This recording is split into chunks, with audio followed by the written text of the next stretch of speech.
They say that we are now live. Y'all know what time it is. You're going to see what we're talking about here today. You may not even understand what this topic is, but you will in a minute. Let's make sure Facebook is live before I even get into what I'm going to say. All right, so now they say we are live. You might not even understand what this topic is going to be about, but trust me that this topic's going to be worth your time. It's going to be worth your investment. And we're going to get into that in a minute. So I'm going to give everyone a moment to get in. Let me take a sip of water. Let me wet my palate. And we're going to get into what we're getting into today. I think I'm going to have a lot that I'm going to need to share. I'm going to teach some things today. I'm going to give some value today, as usual. So as y'all coming in, you can make yourself known in the comment section. We're going to get started in a moment. Hope everybody's had a good Saturday. We started this live like later than usual, but I told y'all on Saturdays usually I change the time of the live. That's just the way that it goes. That's just the way that it is. So that's how we living out here. So everybody, as y'all come in, make yourself known in the comment section. You watching on Facebook. I'm live on Facebook over here. My Facebook is Facebook/Work on Your Game. Over here is Instagram at Dre Baldwin. So Facebook, hit that share button. Share this on your timeline. Somebody that you know is going to need to hear what I'm about to explain, even though you may not even understand what I'm about to talk about. You don't understand the title, but you will understand it once I start to explain it. On Instagram, you can just make yourself known through the comments, and we're going to get into this in one moment. I'm going to introduce myself in like 10 seconds, and then we're going right into it. And whoever gets here late, they're going to have to catch up. We don't slow down for people to catch up because, as I like to say, to be early is to be on time. To be on time is to be late. And to be late, forget about it. Is to be forgotten. So for those of you who don't know me, my name is Dre Baldwin, also known as Dre All Day. I'm a former 9-year professional athlete. I'm author of 27 books. I just submitted book number 27 to the printer actually today, and we're gonna get the books printed up and shipped out in the next probably in the next 2 weeks. Hopefully we can get them done quickly. Matthew was good, and I have what else I do. I told you I've written 27 books. I've done 4 TED Talks. I've published over 15,000 pieces of content to the internet over the years. We got Santa Monica in the house. And I do all this under the umbrella of this company that I created, this mindset, this philosophy that is called Work on Your Game. Nick from North Carolina, what's up? It's all about taking the mindset of a professional athlete and teaching how you can apply that to your business, to your sport, and your life, and understand and work on your games for 3 specific types of people. People who need more game at anything you do. If you need to get better at performing your game, or you want to get more recognition for your game from the people who matter most. Not recognition just from any bum who can't do nothing for you, but recognition from people who can actually help you get to where you want to go. Adi checking in from New Zealand. Kev checking in from New Jersey was good. So my goal today, let me explain to you what my goal is today. Y'all see the title is Thinking in Multiple Dimensions. And this is going to harken back to the post that I posted on IG today. But I didn't want to name it after anything I said on there because this is not a, I don't even know what you call it when people will be on the internet just arguing about stuff back and forth. I'm not really into that. Most of my material is evergreen. Any of y'all who's been following me for any amount of time, you know that. I don't really get into the current events. But with this topic that's going on right now, I felt like I can I felt like I could improve on the silence or improve on the noise. It ain't really silent right now. It's noise right now. If you're silent, you get canceled, right? So I felt like I can improve on the noise by saying the things that I've been saying, and hopefully is making sense to some people who are open-minded enough and willing to think, or maybe I'm just preaching to the choir, people who already agree with it. But the whole point, my goal today is to maybe, for some of you, not everybody, but some of you, challenge your thought patterns so possibly you can start seeing things in more ways than one. The challenge that I've found, especially since what's happened. I mean, everybody knows what's going on right now, that the unrest that is going on in America and apparently in other parts of the world. I heard there people are protesting in other countries and the stuff that's happening in their country ain't got nothing to do with what's happening here, but they're protesting. So there's a lot of unrest going on right now. There are people going back and forth. There are people who are seem to be in a fight, and I've heard famous people saying, no, we need to stay out here and be in part of the fight. And I'm like, well, who's the enemy? Who are you fighting? I don't quite know, but we're going to get into all that. People talking about the fight, they talking about the cause, they talking about making change. Well, what exactly are the changes? I don't quite know. But again, we're going to talk about all those things, but everybody knows that we got a lot going on. Ever since 3 weeks ago, almost 4 weeks ago, the death of George Floyd in Minneapolis set off a whole lot of other things happening. There were other people who died and other names get mentioned, and the cops did this and white people that, and Black Lives Matter this and protesting that. And we know there's a whole lot of stuff going on. And the post that I posted today on Instagram and Facebook, all of you have seen it because I've seen Facebook. People had reacted to it. And on Instagram, I read and replied to every single comment that came through on Instagram. So as y'all can see, y'all can read it yourselves, that people had feedback on this. One thing that is not even alarming to me, but interesting to me is the best word that I can use, is that it seems like many people can only think on one dimension. And that's the thing that we're going to talk about here today. One-dimensional thinking is when people look at, they can only see things from one angle, and then you have people who can think two-dimensionally, which they see things, they polarize things. Either you're on this side or you're on that side. You're either with us or you're against us. You either agree with everything we say or you agree with nothing we say. That's what we call two-dimensional thinking. When people say it's either on this side or this side, is black or white. And what I want to talk about here today is multidimensional thinking, which is when you can look at things from different angles. You look at things from different perspectives. You understand there's different ways to get to the exact same result. And just looking at things in one way, or looking at something that somebody says or does in one way, and then just assuming a whole bunch of other things based on one little piece of information is a faulty thought strategy that a lot of people employ, unfortunately, because either they've never been taught anything better, or even if someone tried to teach them something better, they're not really ready to listen to it. Because right now, in the last 3 weeks, I think all of you can agree to this, not everybody's really willing to be logical and reasonable right now, because a lot of people are emotional and a lot of people are very reactive.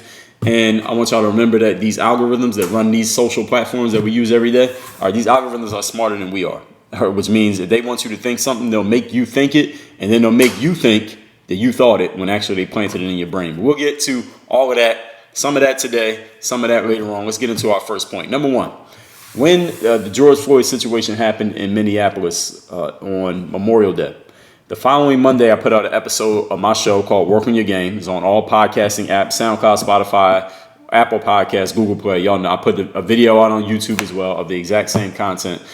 I talked about this whole situation, all this stuff, the protests that were happening, the riots that were happening, from as many angles as I could see. I talked about it from the angle of, because I have listeners who are white, I have people who listen to me who are black, I got people who are young, I have people who are old. I'm 38 years old, I got people who are older than me, I got people younger than me who listen to my show, people twice my age, people half my age. So I wanted to make sure everyone understood what was going on. Even if they couldn't quite understand it from where they stand, I try to explain it from where I stand, simply because, not because I'm in every position, but because I look at things a little bit differently from most people, which is why I built a brand around explaining my point of view and articulating where I stand and what I think. I made a business out of it, so I think I know what I'm doing. And one of the things that I said on that show was, for the people who are not African American, and they see the people going out and protesting, and you saw some people being destructive, some people rioting, not everybody, but some people doing that, right? And you've seen a lot of people making a lot of noise when it came to the subject of social unrest and all this stuff going on. And there were many people who are not black who said, well, wait a minute. If you look at the stats, this is what people were saying. If you look at the stats, white people, statistically, depending on how you look at stats, you look at stats 1,000 different ways, but white people were getting attacked by cops more than black people. And you're more likely to get struck by lightning than you are to get killed by a cop if you're a black person. These are the kind of things that I heard white people saying. And I've seen white people posting, and they still are to this day. And I am not here to say that I was going along with that. I'm just saying this is what I heard.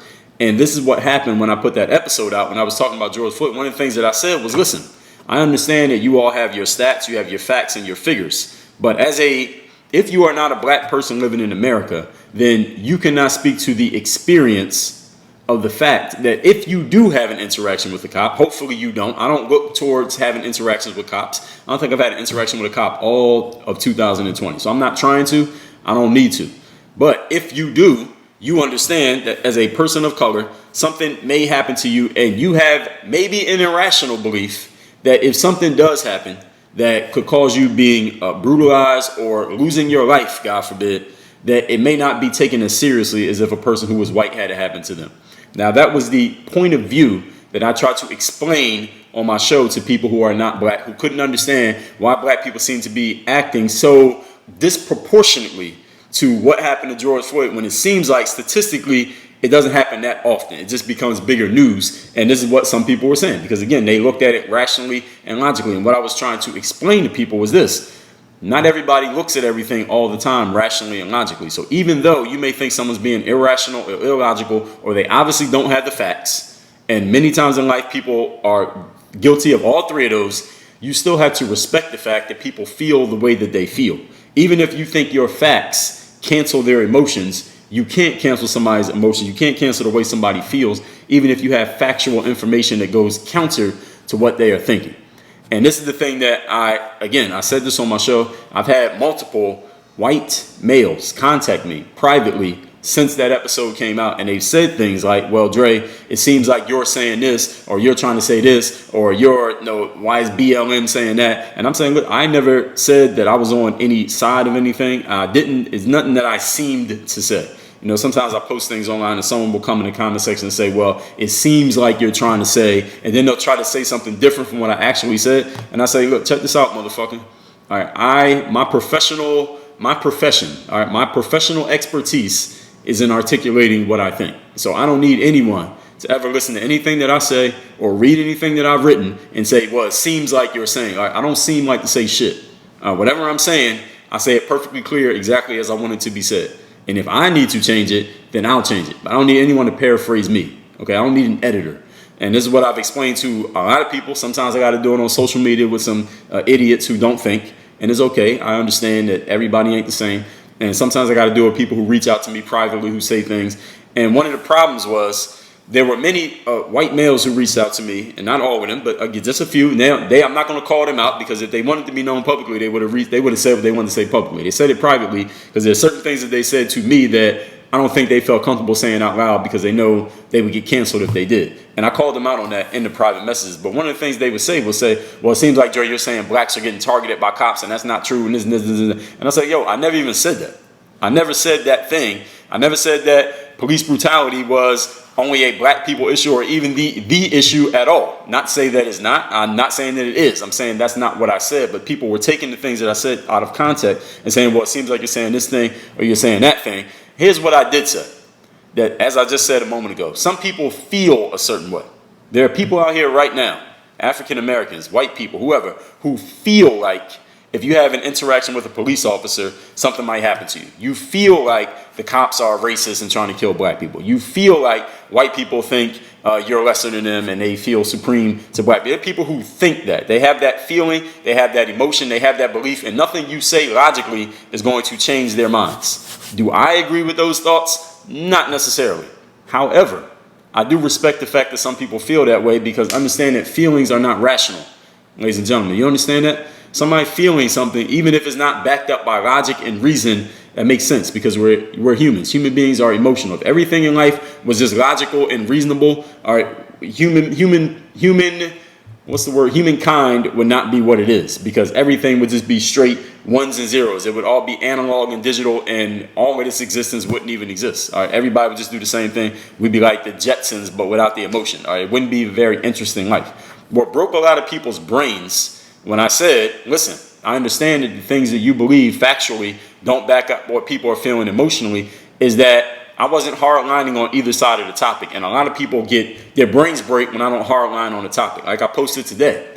Listen, I said I don't want to hear people's sob stories about some racist stuff that may have happened or you perceive to have happened last week, 2 days ago, 2 hours ago, or 20 years ago. I said I didn't want to hear that shit. I'm not hardlining that it doesn't matter that something happened to you. I'm not saying that the racist thing did not occur. I'm not saying that racism does not exist, but I'm also not on the opposite end of it and saying that, well, look, racism is terrible and white people are doing this and we should all feel sad and we should all just tell our story. I'm not on either side. And what breaks a lot of people's brains, and it gives them a brain cramp, is when I'm not polarized in my thinking. And this is what I mean when I talk about one-dimensional, two-dimensional, and multi-dimensional thinking. Many people are so two-dimensional in their thinking, they're like, all right, well, either you believe this or you believe this. And if you don't believe this thing wholeheartedly, then you must believe this thing wholeheartedly. But what you have to understand is that life is not always so clearly black and white. Many times in life, there's a whole lot of gray somewhere in the middle. And the challenge that's going on right now, especially on social media, and actually specifically on social media, because so many people are using it, is that people are being programmed to think that you have to either be on this side or you got to be on this side. You either got to believe everything that this group is saying or you can't be a part of this group. Either you do everything that these people tell you to do, or we're going to cancel you, and we're going to attack you, and we're going to try to destroy you or destroy your reputation digitally because you did this thing, or you didn't say this thing, or you didn't tweet this thing the right way. And this is it's a dangerous position for everybody to be in, because it's programming a whole lot of people to think that this is just the way that life is, and this is just the smart way to think. And what's going to happen is you're going to face a rude awakening. There's some rude awakenings coming before the end of 2020. Trust me. And I want you all to remember there's an election coming up this year, and a lot of people who are not making a lot of noise on social media, they will make noise on election day. You could take that for whatever you think it's mean. And when today I said I didn't want to hear the racial sob stories and people hypothesize. Somebody left a comment and said, well, it seems like, you're against what BLM is against, and, we're about this, and it doesn't matter. It's a distraction for you to say that because it's taken away from the fight and taken away from the cause. And there was some young kid saying this, and I didn't go into a deep back and forth with him because I don't think he really knew what he was talking about. But I know if I had challenged him on his thinking, if I was having a one-on-one conversation with him, I wouldn't do it on Instagram because there's not enough space for context there all the time. And I don't always want to write whole diatribes to people. But if I had a chance to challenge him and ask him, well, what is it distracting us from? What are you being distracted from? Because if you think my post is a distraction, then why the fuck are you on Instagram? All right, if you're talking about a distraction, all right, unless you get paid to be on Instagram, why are you even on the platform? So how is it a distraction? Secondly, what is the cause that you're fighting for? Third, who are you fighting against? Who's the enemy? You can't be in a fight unless you're trying to beat somebody. Who are you beating? Who's the opponent? He wouldn't be able to answer any of those questions, but he was repeating things that he's heard from people who have been positioned as leaders. And the challenge is some of these leaders, I've been talking about this for the last 2 weeks. Y'all have heard me talk about it multiple times. Some of these leaders are two-dimensional thinkers. They say things like, y'all saw the post that the LA Lakers put up, right? When the LA Lakers, I'm on my second point here, so I'm just flowing through all these points that I'm making here today. That people are so two-dimensional in their thinking that they polarize people. And they think by polarizing, they think that's being powerful. They think that's being a leader. They think that it does draw a whole lot more attention. The challenge with polarizing people is that the people who can see context in the things that you're saying, and they can see different shades of gray in what you're saying, is not just black and white. They're not going to jump to either side of what you're doing. Then you end up attacking them. And the problem with that is the people who could actually help you the most with the right information, the right insights, asking the right questions, who actually have a plan or strategy that could help you, you end up alienating those people because they won't go along with the way that you think. And this is why people who are two-dimensional thinkers are not positioned to be leaders, because they don't even know what they're doing. The challenge is, in our culture, and I posted this on Instagram like 3 days ago, our culture, African-American culture, is the only culture where we anoint people just because they're famous to positions of leadership. Being famous and being a leader are two different things. Being famous means a whole bunch of people know you for something that you do. Being a leader means you actually have a plan, you have a strategy, and you want people to follow you, and you're taking them to a specific outcome. The challenge that I'm seeing right now, we're going to get into this when I get into point number 3, is that there are a whole lot of people positioning themselves, or at least they are fashioning themselves as leaders, but they have no idea where they're going. And then they're getting people to follow them. People are following them because they're famous. And there's a whole difference between being famous and being a leader. There's a difference between making noise and having a plan. There's a difference between saying, well, we're in a fight and there's a cause and we need change, and then actually being able to say who you're fighting, what the cause is, and what the change is, and how it actually occurs. A lot of people can't even articulate those things, and if you question them on it, they just call you names and they try to drown you out as if you didn't say anything in the first place. So anyway, I'll mention the LA Lakers. About a week into the whole after George Floyd situation happened, the LA Lakers posted, I think every player on the Lakers posted something on, I think it was Instagram, maybe it was Twitter, where they all said, if you ain't with us, we ain't with y'all. And ESPN retweeted this, and of course all the sheep on social media were retweeting it and saying, yeah, everybody clapping them and cheering these guys along for posting that post, when there's no real context. With y'all to do what? What are the LA Lakers doing? What are you doing? I don't understand. They say you're not with us, we're not with y'all. Where are y'all? I mean, how can we be with you? We don't even know where you at. We don't know what you're doing. We don't know where you're going. We don't know what the plan is. We don't know what the strategy is. Nobody can answer any of these questions. I've been asking these same questions like every 3 days here on my lives. Nobody's giving me an answer yet. And then they say, well, if you're not with us, we're not with y'all. And it's like, well, how can we be with you? We don't even know what you're doing. We don't even know who you are. We don't even know what you're about. But people had to make a decision. And because this person has a certain amount of influence based on their ability to shoot a basketball or make a rap song, now, or tell a joke. Now people are being influenced and intimidated into following these individuals with the opposite being, the other option is you're going to get canceled. The other option is you're going to be ostracized from the group. Somebody's going to be talking about you as if something's wrong with you. And this is the problem, again, when people who don't know what they're doing ascend to leadership positions, and it's not about them. The famous people, whoever you think it is that I'm talking about, it's not about them. And this is why when I do my material, I say this every single time, we always bring it back to the individual. I'm always going to bring it back to whoever it is that's listening to me right now, you personally. It's not about a LeBron or a whoever you want to name, or Avery Bradley, I believe it was the one who orchestrated that, or whoever it is out there that's leading the charge or the cause, or I heard KD called, well, who was it? He called Kendrick Perkins a sellout in the comments on Instagram because Kendrick Perkins said Kyrie Irving don't know what he's doing, and Kyrie Irving is not showing any leadership. Well, Kyrie Irving doesn't know what's Kyrie Irving's plan? He said we shouldn't play. All right, what are you gonna do instead? I mean, you are a professional basketball player. What else are you a professional at?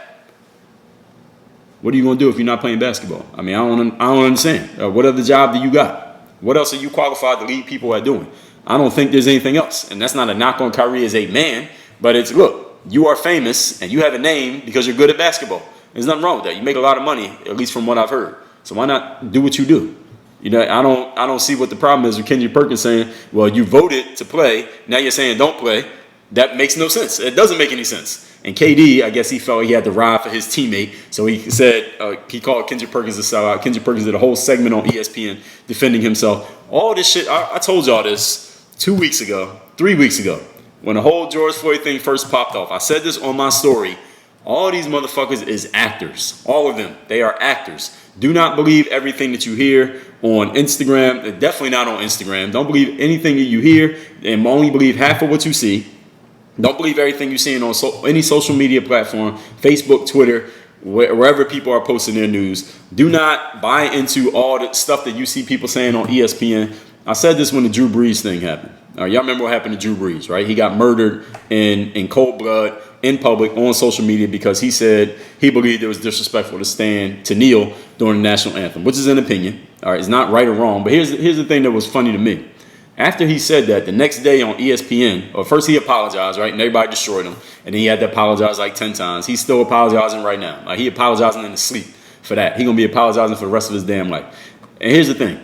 I remember looking at ESPN, and every single person who worked for ESPN was in agreement that Drew Brees was wrong. It was bad timing. He shouldn't have said that. It was wrong to say this, disrespectful to stand for the flag. And here's the thing that I was thinking to myself. All the people that work at ESPN, they all got a voice. All right, they all been around for a long time. Many of them have been journalists, like bona fide journalists, before they became TV personalities. And those of y'all don't know a lot about journalism. In journalism, the whole point is you want to bring up some things that are going to make people think. You want to challenge people's thinking, not just tell them the thing that they want to hear. You actually want to challenge people's thinking. That's the purpose of being a journalist. You don't move up in the ranks in journalism unless you're willing to do that. Unless you're willing to challenge things. You can't just become a great journalist by saying the same stuff everybody wants. That's the difference between social media and journalism. There's a lot of people in the media now who are rising up just by saying things that everybody wants to hear. And there's a bunch of them who have no substance whatsoever. All they do is say what they know is going to be popular, even though they have no substance whatsoever, and they're just growing and getting it. There are many of them, you probably know who they are. I'm not going to call them out because they're not here to defend themselves, at least not for now. Unless they say something really dumb, and I will call them out. But the whole point is this. A lot of those ESPN people were all saying the same thing, that Drew Brees was wrong. And I remember thinking to myself, like, I don't think I'm a stupid person. I think I'm a smart person. I think I'm a measured person. And I think I'm as objective as I can be, knowing that all humans have biases. There is no fucking way that nobody on ESPN thought Drew Brees had a point. That's the thing I was thinking to myself. I still think that to this day, whenever I think about it. There is no motherfucking way that nobody who works for ESPN thought, you know what? Drew Brees has a point that he feels is disrespectful to kneel during the national anthem. Like, there's no way that nobody in the whole company thought that. And if anybody in the company did think that, either A, they were too scared to say it because they knew they'd probably get canceled, maybe fired from their job for saying it, or B, they expressed it maybe internally to their bosses, or they sent a memo out or something like that, and their bosses said, well, you can feel whatever you want to feel, but you ain't going on TV saying that shit, so you ain't going on today. So we're going to put everybody else on and do the parade and make sure everybody knows that we're woke. But I still to this day, And that bothers me because ESPN is supposed to be a news network. It's a sports news network. It's supposed to be news, right? Here's the thing with the news. The news is supposed to tell you everything. They're not supposed to tell you just the side that they think you want to hear or just the side that they think is popular. It's supposed to tell you everything. And I did a whole masterclass at Work on Your Game University. The link is right down there for both broadcasts here. You got to stop watching the news because the news ain't the news anymore. The news only tells you what they think you want to hear. So if you tune into a left-leaning news, they're going to tell you anything negative about Trump they could come up with, all right, because that's what they do. And if you tune into the right-leaning news, they're going to tell you anything positive about Trump they could come up with. And I'm just using Trump as an example, but anything that you think he's about or anything you think he's not about, whichever news network you watch, that's all they're going to give you. They're not giving you anything objective. And not giving you anything that's going to challenge your thought. They're only going to give you the things that you agree. Nobody who works for CNN can say something positive about Trump. And nobody who works for Fox can say something positive about, Joe Biden or Black Lives Matter. Because it doesn't work like that anymore, even though that's the way that it used to be. Which means that puts you in the position, this gives you the responsibility of making sure you get all your information independently. You can't depend on news to give you information. You can't depend on Twitter to give you information. You can't depend on no famous influencer to give you information because they're all giving you what they think you want to hear, not what is actually true. There's only a handful of people that's going to give you things that are objective and give you both sides of things and then leave you to think about it on your own. If people tell you what your opinion should be, all right, know that you should stop listening to them. They're already leading you down the wrong road. This is the foolishness that gets accepted by people who do not have critical thinking skills. And I want to make sure that this is not your problem. All right, people who are one-dimensional thinkers can only see things just one way straight. All right, that's right and that's wrong. All right, those are one-dimensional thinkers. Two-dimensional thinkers polarize people. All right, you either with us or you're against us. You're going to fight for our cause or you're against our cause. All right, you're going to support our fight or whatever we're going for, or you're against the thing that we're fighting and going for. The problem with that is if you can't articulate exactly what that is, how can anybody answer the question? And there are a lot of people, again, a lot of unqualified leaders who are leading people. I think they're leading people, or at least they call themselves leading people to I don't know where. And that's a problem. Now, point number 3. All right, here's where I'm about to get canceled. All right, so now as we go on to point number 3. Actually, I'm tongue in cheek. You can't really cancel me because I own my company, so nobody can cancel me because I don't answer anybody. But anyway, point number 3 is this. People ask me a question such as, with the posts that I made and the things that I've been saying so far, because I've been critical of some people who have been leading this quote-unquote movement for quote-unquote change. Again, where are they leading people to? I don't know. What is the movement about? I don't know. What is the change they're after? I don't know. People just name these, people have these talking points, but I'm like, all right, what's the plan for that? Nobody has an answer to the question. So people ask me, Dre, do you support BLM? Dre, do you support Black Lives Matter? Are you with the movement of Black Lives Matter? Here's the answer to the question. I don't know. I don't know if I support Black Lives Matter. Let me tell you why I don't know if I support Black Lives Matter. Because if I'm going to support any movement, for me to follow any person, any movement, there are 3 things that I need to know. Number 1, who's in charge? Who is the person that I'm following? Because if I don't fuck with the person in charge, I'm not fucking with the movement. So first of all, for me to follow BLM, I need to know who's in charge. Who's in charge of Black Lives Matter? Somebody leave me a comment and tell me who's in charge. I guarantee you I'm going to get a whole bunch of different answers or I'm going to get no answers because nobody knows. So first of all, I need to know who's in charge. Second of all, I need to know what's the goal. What is the outcome that you're after? And when I say what's the outcome that you're after, I don't want vagueness. I want something that you can show it to somebody who's never heard of you before and they can say, okay, I get it. I understand. Like if you're trying to get a scholarship to play soccer in college, you can say, my goal is to get a college soccer scholarship. Anybody can understand that. Even if you never saw soccer, you understand that. That's a clear goal. What is the outcome? What is the goal of Black Lives Matter? Can anybody tell me? If anybody knows the outcome of Black Lives Matter, the actual goal that anyone can understand, that you can explain in the length of a comment without writing a paragraph, what is the goal? Somebody post in the comments. I don't know what the goal is. So I can't fuck with a movement if I don't know where you're going. All right, you're moving, right? It's a movement. So if I'm going to move with somebody, I got to know where you're going because I don't want to walk off the edge of a cliff. And number 3, what's the plan to get there? What are the steps that need to be taken? Here's the thing. Here's the challenge that I've seen with Black Lives Matter. When George Floyd passed away, I've seen people posting a little meme there was a picture of Colin Kaepernick taking a knee in a football game, and then there's a picture of Derek Chauvin, that's the cop who had his knee on George Floyd's neck, taking a knee on George Floyd's neck. And the knees were right next to each other. And people said, well, see now, this is the reason why we were kneeling. It actually wasn't we, because for the last 3 years, I ain't seen nobody kneeling. Cap kneeled in 2016. That was his last year in the NFL. 2017, 2018, 2019, I ain't seen nobody kneeling. I saw Eric Reed kneeling. I ain't seen nobody else kneeling. Did you? Y'all see anybody else kneeling? 2017, 18, 19, I ain't seen nobody kneel. But now everybody kneeling. Now everybody want to kneel again. Okay. Anyway, we'll talk about that on a different day, because I'm sure there'll be plenty of conversation on that when it happens. Actually, maybe it won't, because everybody's going to be doing it. It's going to be watered down now. It won't even mean anything. And anyway, people are saying that, well, this is the reason why the kneeling was happening, right? And this is the reason why for the movement, and this is the reason for the cause and the change and all these things. And people are saying, see, Cap was right. He was right. He kneeled back in the day, and now 4 years later, here's a cop kneeling on the guy's neck. Well, here's the problem with that. Here's the problem that I saw with that analogy was, if he started kneeling in 2016, and the reason that he kneeled, when he kneeled, right, they said, when he kneeled, this is what he said. He said, I'm not going to kneel, I'm not going to stand to respect the flag of a country,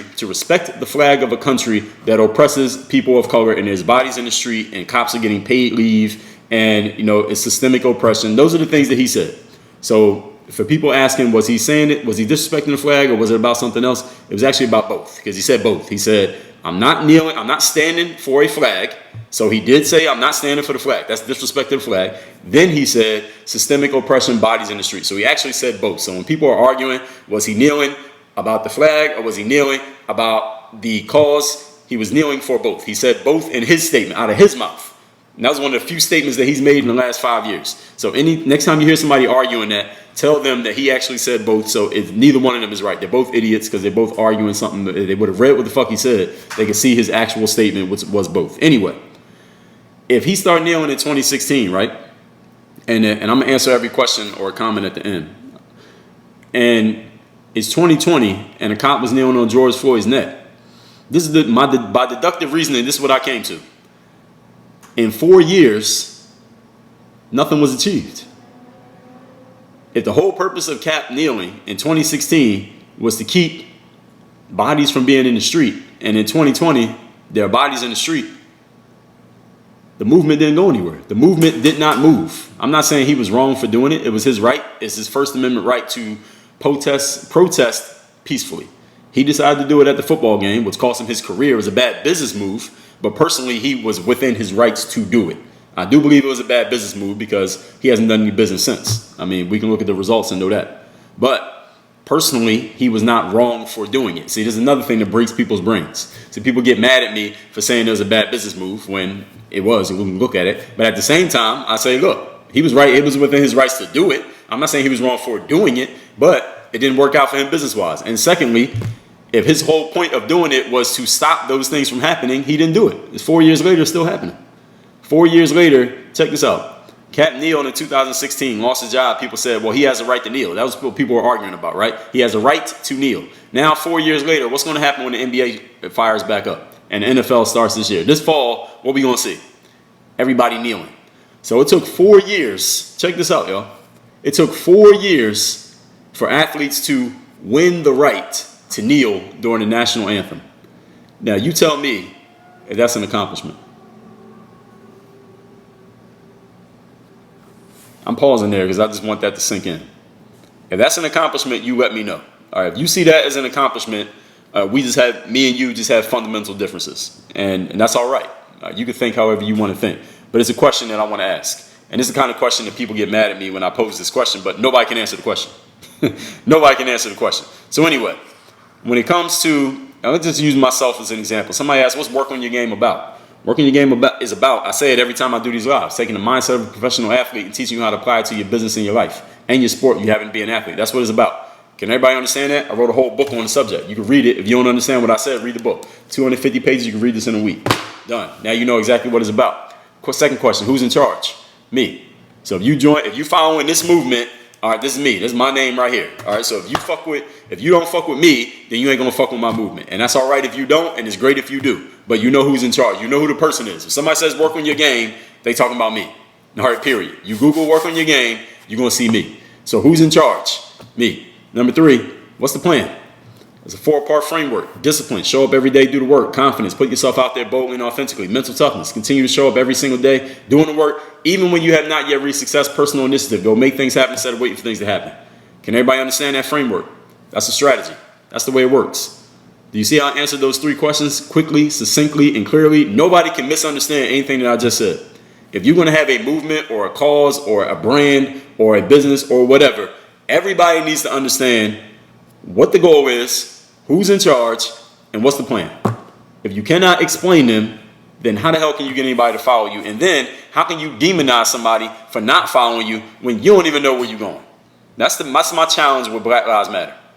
So when people say is that black people, BLM's movement is, or black people shouldn't die for no reason, or we're trying to fight white supremacy or systemic racism. Okay, what exactly does that mean? Can you define it? Can I see it? Or you're trying to fight something, but where is it? How can we fight it? We don't even know what it is. So those things sound good. They're great buzz terms. People are using these terms right now. White supremacy, systemic racism, or systemic oppression, whichever one you want to use. People are talking about white privilege. What's other things that people are saying? The only one that I've seen someone lay out and actually explain is the prison industrial complex, mass incarceration. That one I understand because there was a book written by a woman named Michelle Alexander called The New Jim Crow. That one I understand, but that book came out before Black Lives Matter even fucking existed. That's the crazy part. Black Lives Matter did not create that conversation. Michelle Alexander wrote that book. That book came out in 2013. For those of you who don't know, I talked about this earlier this week when I was talking about Khalif Browder and that book. That was before Black Lives Matter. So when people bring up mass incarceration, listen, did you read the book?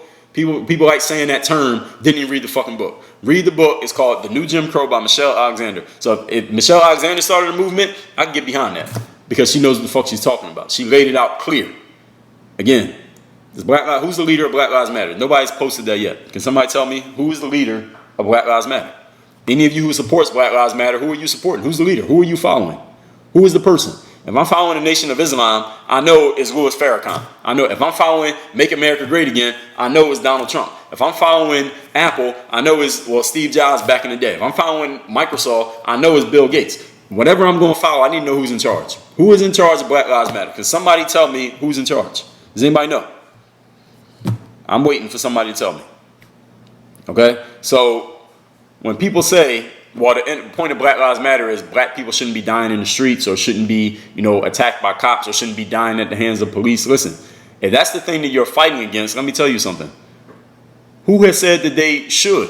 Who are you fighting against? All right, nobody's ever said, I've never heard anybody say black people should be dying in the street. I never heard anybody say police should kill black people. I don't even think the police are looking to kill black people. Now, does it happen? Hey, I think it does happen. But do I think they go out every day and say, let's go find some black people to kill? I don't think that's happening. I don't believe that to be true. Now, some people may believe that emotionally, but if they can detach from their emotion and really think about it, I don't believe that to be true. Therefore, if that's what you're fighting against, who is the enemy? See, this is the thing. If you're going to be in a fight, you got to have an opponent. You can't get in a boxing match by yourself. Who are you fighting? So I heard Lou Williams, who plays for the LA Clippers, say, well, playing basketball would be a distraction against the fight. It'd be a distraction from the fight that we're in right now. Who are you fighting against? This is what I'm trying to figure out. Can anybody out there who believes there's a fight going on right now, who's the opponent? Who are you trying to beat up? Can somebody tell me? Yeah, of course I would go on Joe Rogan. I don't think Joe Rogan knows who I am, but I'm going to get to that comment. People who are leaving comments, I appreciate it. I'm going to get to those as soon as I get done through these points that I'm making. Does anybody know who's the enemy? Who is the enemy of the fight that's going on right now? I understand that people want change to happen and they want to make noise and tell their story. Cool, if that's what you want to do. All right, I don't buy into all of it, but if you want to do that, I'm good with that. But if you're in a fight, that means there's an opponent. And it should be an opponent. If you're going to have a movement, you got to have an opponent. It's good to have an opponent when you're in a movement. For work on your game, the opponent is the people who might have counted you out, didn't believe you, thought you were finished, thought you couldn't make it, maybe even told you overtly that you wouldn't make it, and you're going to take that energy, turn it around, use it for your own purposes and create your own success. All right, because I know what that feels like, and I know you want to feel that feeling. Maybe you felt it before, you want to feel it again. All right, that's the opponent. All right, so if you're going to fight against something, you got to know who you're fighting against. All right, you getting in a fight, you got to know who you're hitting. All right, you can't just be in a fight boxing against the air. We're not shadow boxing out here. Everybody understand what I'm saying? So I'm still waiting for somebody to tell me who the leader is of Black Lives Matter, and I want to hear these people speak. I don't see these people talking. Whoever they are, I don't see them out front. I ain't seen ESPN post them. Anyway, point number 4. Here's the call to action. After all this talking that I'm talking about here, Point number 4, and I'm going to take all the questions and comments in a minute. You must learn to see things from different angles.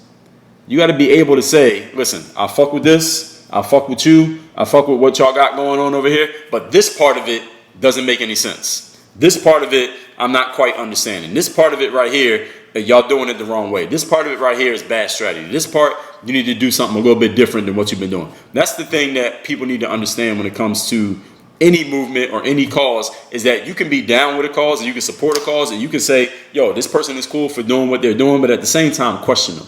And this is something that when it came to somebody like Kaepernick, well, I hope he gets a job in the NFL, because then like everybody could say, I don't know what people could say, but I hope he gets a job so that he can go out and play, and maybe he'll talk to the media and maybe he'll get a chance to get on the field. So everybody's saying who he's not playing because he wasn't good. We'll find out. I don't watch football like that, but we'll find out. I hope he actually gets a job. And if he doesn't get a job, it's only going to be probably because he didn't want one. But I think somebody's going to offer him a job. It'd be a great business move right now for the woke audience to get a job to give Colin Kaepernick a job. But I think the people who are not woke are going to be very upset with that. So we're going to see how that goes. But anyway, and it's an election year. It would actually, I don't know. If I think about that a little bit deeper, it might not actually help the people who want to get Trump out for Cap to get a job, because Trump knows what he's doing. The guy's no idiot. But anyway, all that being said, if you can look at somebody, agree with what they're doing and agree with their motives and agree with their ultimate goal, but at the same time, not agree with some of their tactics and strategies, and say that to them and they can accept it, all right, stay around that person. All right, that's an open-minded person who can think multidimensionally. But when a person says, well, if you're not with us, you're against us. If you don't come with our movement, you're wrong. And if you don't say the thing that we want you to say, you're canceled. All right, those are two-dimensional thinkers. All right, they can make a lot of noise. Two-dimensional thinkers can make a whole lot of noise because they have these such simple, shallow minds that they don't have to think too hard about the things that they do. So they can get really good at a few things. The problem is they eventually run out of talent, they run out of tools, and people get tired of hearing that shit. And I want y'all to understand, this year is an election year. It's only June. All right, by October and November, all right, all this noise is going on right now. People ain't gonna want to keep hearing this shit. People gonna want to hear something else. And I'm telling you, there's a whole other crowd that's been real quiet right now. I've been talking about this on my story. There's a whole crowd that's been real quiet the last few months. They're not gonna stay quiet. They're not gonna stay quiet. Y'all know exactly what I'm talking about. And when it comes to election time, they vote. They speak by voting. All right, they don't hashtag, they don't kneel, they don't protest, they don't cancel. All they do is vote. All right, so y'all better be mobilizing your crews, if you understand what I'm saying. All right, there's a hole in someone's strategy. Be able to call them out on that hole. Do not fall victim to the all or nothing dogma that you have to accept everything that somebody says or you're out. This kind of idiocy is only performed by people who don't think. And you're going to run into people who don't think, who make a whole lot of noise. And you got to be able to separate the noise from the actual substance, if there is any substance to be found. Be able to like a person or a cause and still have critiques for that individual. Only people who are immature cannot accept that kind of communication. Y'all know what happened last Sunday if you was following me on my story, where I critiqued a certain individual. I'm not even going to say their name because it ain't about using their name to get attention to me. I don't need to do that. I critiqued that individual and they said I was hating on him. This person's older than me. I'm 38. They're older than me. This person's in their 40s talking about you hating on me. I'm like, dude, like you're 40-something years old. Grow up. But anyway, all that being said, let me see if we got any questions in the comment section and I will address them right now. I know we got a lot going on right here and we'll see. I think some people came in with some information here. Yee over there on Facebook said a lot of those celebs are trying to appeal to their fans. Who knows what they really believe in? I mean, yeah, that's been going on since before this. That's been going on since way before this, that you don't know who to believe on the internet because everybody's putting on a show. As I just told y'all, everybody's acting. Everybody on the internet is an actor. All right, social media is a TV show. That's the way you start looking at social media, like you're watching TV. On TV, people act, and we can be entertained by it. We can laugh at it. It's all good because we know it's TV. But when you think is real life, that's when your brain starts breaking because you're expecting one thing, but you get something different. But if you look at what you see on Instagram and Twitter as TV, then you can actually appreciate it and you won't be, You won't get so emotionally drawn into it. Somebody asked what I recorded. Yeah, I'm gonna put this on my IGTV as soon as this is over. I don't put all my lives on IGTV, but this one I will. So yes, it's going on my IGTV. Let's see. Doshi said ESPN fired one reporter for saying something that didn't sit right with ESPN. I don't even know who that was, but I'm 100% sure that happened. I'm sure that happened. And they probably fired some other people that they didn't even announce it. Absolutely, they fired people for not going along with the woke line of thinking right now. You can't have your own opinion right now. And it's something I joked about when the Drew Brees thing happened, that there's a lot of white people in America who can't even have an opinion right now. They can't say nothing because they get canceled, they get fired. If you got a job right now and you don't agree with Black Lives Matter or whatever they're supposed to be about, don't say nothing because you'll lose your job. Keep getting your check and go along with the program and just be quiet for now until it's comfortable for you to talk again. It might be a while, but if you want to keep your job and keep your check, don't say nothing. Theo says on the BLM website, it says their mission is to eliminate white supremacy. Well, is that serious? Are you serious? Theo Dryden, does it really say that? If it actually says that, if that's actually true, then I do not fuck with Black Lives Matter. I'll make it official right now. If what you're saying is true, I'm gonna look on their website and confirm that. But if it says that, I don't fuck with them. And I'm gonna tell you why. All right, if you're a person of color and you believe white supremacy exists, that means you believe the white person is supreme to you. Makes no fucking sense. How you gonna be a Black Lives Matter? How you gonna be a movement about Black lives, but you talking about white people are supreme? If you're trying to eliminate white supremacy, that means white supremacy exists. And supremacy means above. White supremacy, that means whites are supreme to us. How you gonna be a black movement talking about white people are supreme? Makes no sense. So if that's true, again, pending my verification of that actually being true, no, I don't fuck with Black Lives Matter. So if anybody want to know, there it is. And they say to build local power to intervene in violence inflicted on black people by the state and vigilantes. I don't even know what the fuck that means. So I can't follow that part. Theo, I know you're getting that from the BLM site, is what you're saying. I don't even know what that means. Build local power to intervene in violence inflicted on black people by the state and vigilantes. What the fuck does that even mean? Can anybody follow that? If somebody told you that's their cause, could you get behind that and you'd be like, what? What do you mean? Can you explain that in terms that a fifth grader can understand? I can't even understand that. Theo said I couldn't find a leader for it. Well, there you go. They don't have a leader. I think that's the problem, that they don't have a leader. DG says Alicia Garza, Patrice Cullors, and Opal Tometi. I've never heard of any of those three people. Are they prominent on social media? Are they leading? Are they out marching? What are they doing? I've never heard of those people. I heard of Black Lives Matter since 2016. I've never heard of those three people. So if they're the leaders, they're the quietest leaders I've ever seen in my life. Doshi said going on a podcast like Joe Rogan is something you'll do. Yeah, Joe Rogan. Shit, Joe Rogan, the biggest podcast out. DG said they founded BLM at the George Zimmerman and Trayvon. Okay, so that was back 2012, 2013. Okay. I have never heard of those three people. So I don't know why they've been so quiet, so on the low. As big as Black Lives Matter is, I don't know why they're not bigger, if this is true. Brandon said there's a video on YouTube, a white cop telling a lady he pulled her over. We only kill black people. Got to find a vid. He got fired. Okay. I believe you. If you're saying that happened, I'm going to trust that you're telling the truth. That doesn't mean all cops think that. That's one person. That'd be like if I said I only kill white people. That don't mean every black man thinks that. That's what one cop did. Even if you could find a video of 20 cops doing something, how many cops are there in America? We can't extrapolate the actions of a few to represent the whole. It's like if one black person commits a crime, that don't mean all black people commit crime. So the same way that there's I think a lot of reverse racism going on right now from black people. They're like taking something that one person or even a few people do and they're applying it to everybody, which makes no sense because that's the same thing that people call racism when they do it to us. People look at a black man, they're like, all right, he might rob me, he might snatch my purse, or he might, be a rapist. And we're like, that's racism because you're thinking that about me just by profiling me. And we're doing the same thing to white people now. And we're profiling cops.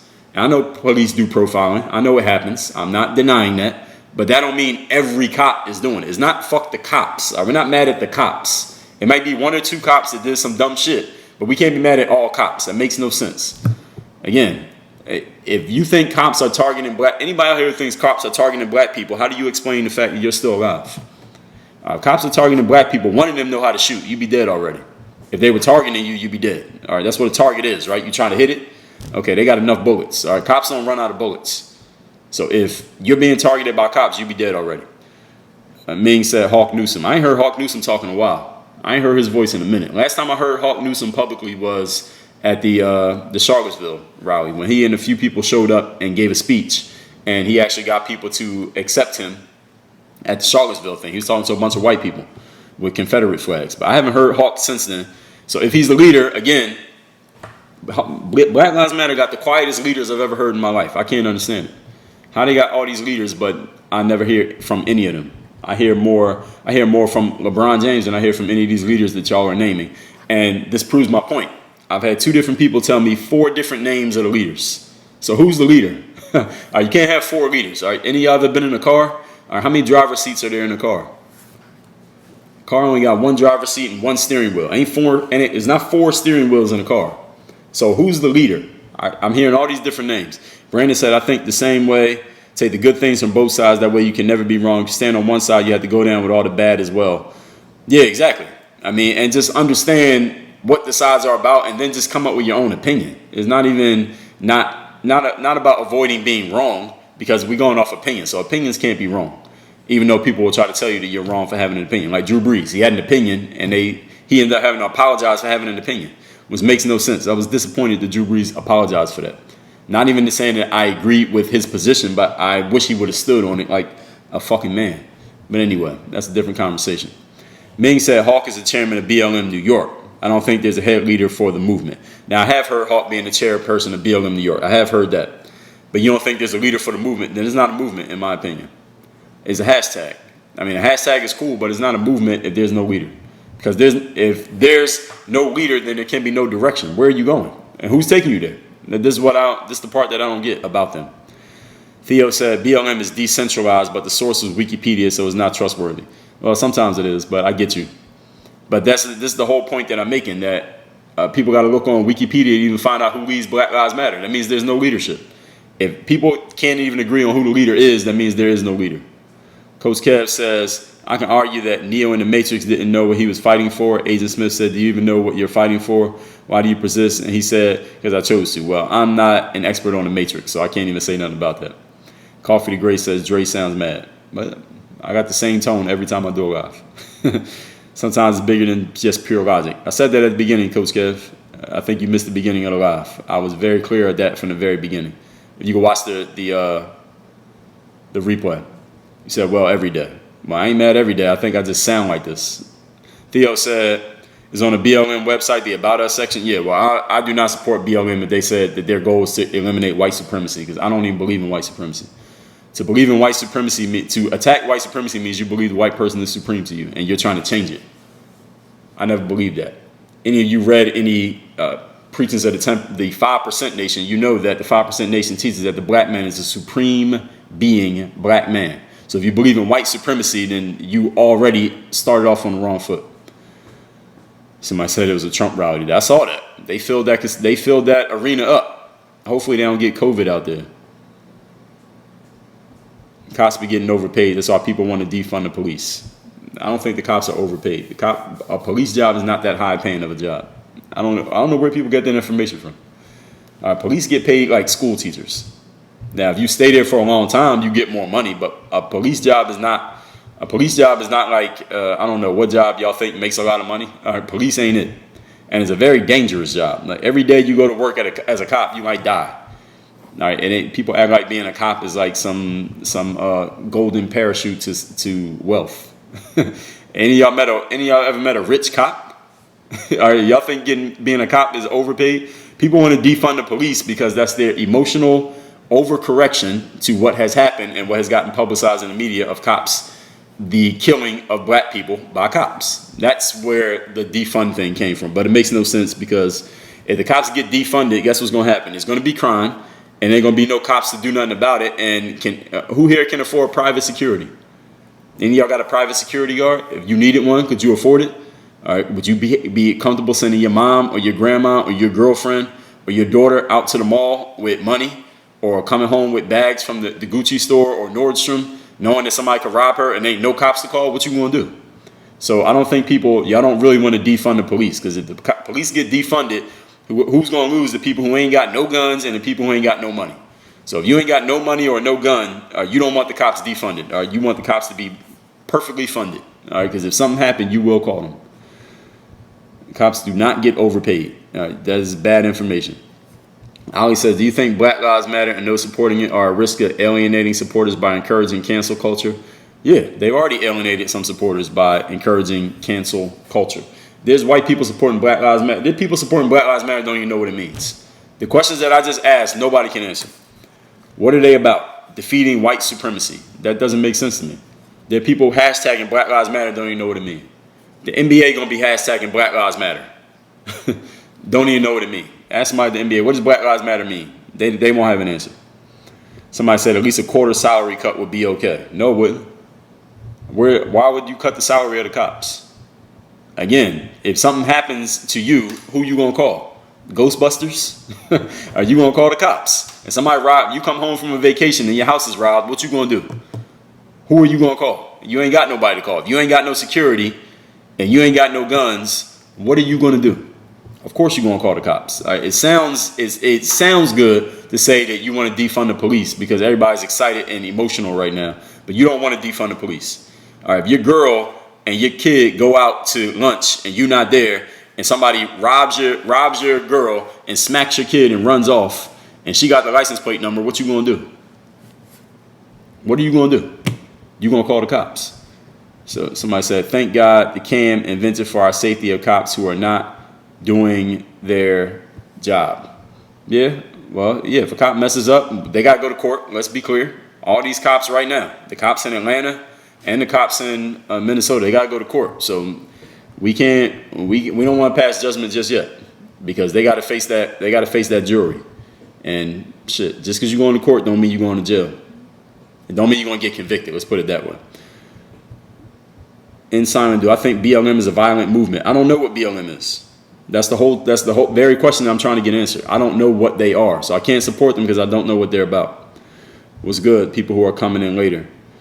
Doshi said, do you think people find a reason to be mad is what happens when shit happens that isn't right? Well, I think people just get emotional. People are emotionally triggered by certain things. And I said this at the beginning of the live for those of you who missed it, that these algorithms are smarter than you. The algorithm is smarter than you. The Facebook algorithm, the Instagram algorithm, and the Twitter algorithm, and the YouTube algorithm. They are smarter than any of us. They're smarter than me, you, and everybody. They know how to make you think certain things. You might think you are thinking independently, but you're really not. You are being programmed by the algorithm. The more you use it, the more it's learning about you, it's learning what you like, what you respond to, what you're interested in. The fact that you're listening to me right now is giving the algorithm more information about you, and they're going to know what to show you the next time you log on based on what you did today. That's the way algorithms work. They're computers, and they're really, really smart. Coach Kev said, you're not in Drew Brees' shoes. Imagine how much he has to lose if he stood on it. It was an executive decision. I agree with you. I said that when it happened. I said he had to make a business move and apologize. He ain't had no choice. But I also was disappointed that he apologized. I understand it was a business move. I was also disappointed because he didn't stand on it like a man. If you got an opinion, you stand on your opinion. Drew Brees didn't state a fact. He stated an opinion. His opinion was, it's disrespectful to kneel during the national anthem. That's an opinion. How did he just change his opinion and he went to sleep, woke up, and had a brand new opinion? Why? Because he was getting trashed on social media. That's the only reason his opinion changed. Because he wasn't willing to stand on it because there was too much heat on his back, period. Everybody knows that. Everybody knows that's what happened. All right, that's my way of looking at it. All right, I got 1 minute left, so we're going to shut this down in a minute. Said, not in the Bay, they're getting paid $100K like engineers. Well, it depends on how long you've been a cop. There's a pay scale. Just like in teachers, there's a scale. You start at a certain amount, and the longer you've been there, you make more money. So Chauvin, he's probably making pretty good money. Whatever y'all consider good money, he's making more than the rookies.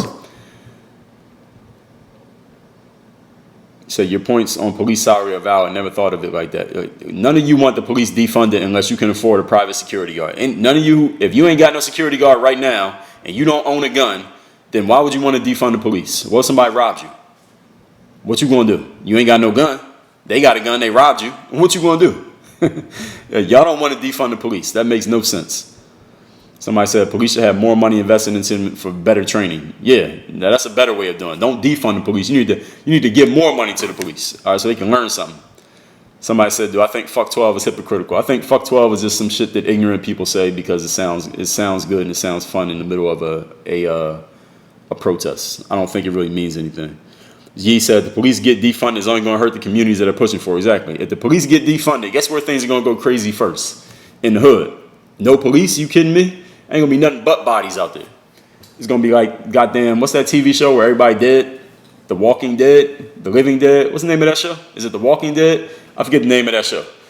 Yeah, let the police get defunded. It's gonna be nothing but body. You're gonna be walking over dead bodies just to go to school in the morning. All right, everybody, my time is up. They gave me 20 seconds left. Mirrormotivation.com, get this book for free. Balloverseas.com, get this one for free. Workonyourgamebook.com, you can order this one. I'm doing these lives every single day. I'll see y'all tomorrow. I'm out of time. They're about to shut me off. We out of here. Work on your game. Dre all day.